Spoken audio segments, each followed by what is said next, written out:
കേരളത്തിലെ BJP നേതൃത്വത്തിൽ നോക്കി അതിന് പാരമ്പര്യമുള്ള നേതാക്കന്മാരാരെങ്കിലും തലപ്പത്തുണ്ടോ?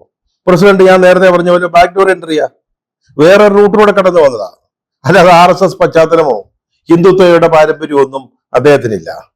അദ്ദേഹത്തെ നയിക്കുന്നത് 2 നസ്രാണി ജനറൽ സെക്രട്ടറിമാരാണെന്ന് നമ്മൾ പറയുന്നതല്ല, കേരളത്തിലെ BJPക്കാർ തന്നെ പറയുന്നതാ. അപ്പൊ ഈ ഛത്തീസ്ഗഡിലെ പ്രശ്നം ഉണ്ടായപ്പോ കന്യാസ്ത്രീകള് അറസ്റ്റിലായി. അത് ഈ അടുത്ത തെരഞ്ഞെടുപ്പില് 10 നസ്രാണി വോട്ട് സ്വപ്നം കണ്ടിരുന്ന രാജീവ് ചന്ദ്രശേഖറിന് വലിയ അടിയായി പോയി. ഉടനെ തന്നെ ഈ ജനറൽ സെക്രട്ടറിമാരിൽ ഒരാളെ നേരെ ഛത്തീസ്ഗഡിലേക്ക് വിമാനം കയറ്റിവിട്ടു. അദ്ദേഹം അവിടെ ചെന്നു. ആദ്യം ഡെപ്യൂട്ടി മുഖ്യമന്ത്രിയെ കണ്ടു, പിന്നെ മുഖ്യമന്ത്രിയെ കണ്ടു.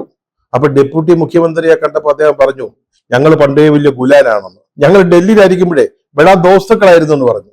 അപ്പൊ നമ്മളെന്തോ വിചാരിച്ചത്, സത്യമായിട്ടും ആ ജനറൽ സെക്രട്ടറി, അദ്ദേഹത്തിന്റെ പേര് അനൂപ് ആന്റണി എന്ന് മാറ്റുക, ഇവിടുത്തെ BJPക്കാർക്ക് ഇദ്ദേഹം ആരാണെന്ന് പോലും അറിയത്തില്ല. അദ്ദേഹത്തെ നമ്മളങ്ങ് വിശ്വസിച്ചു പോയി.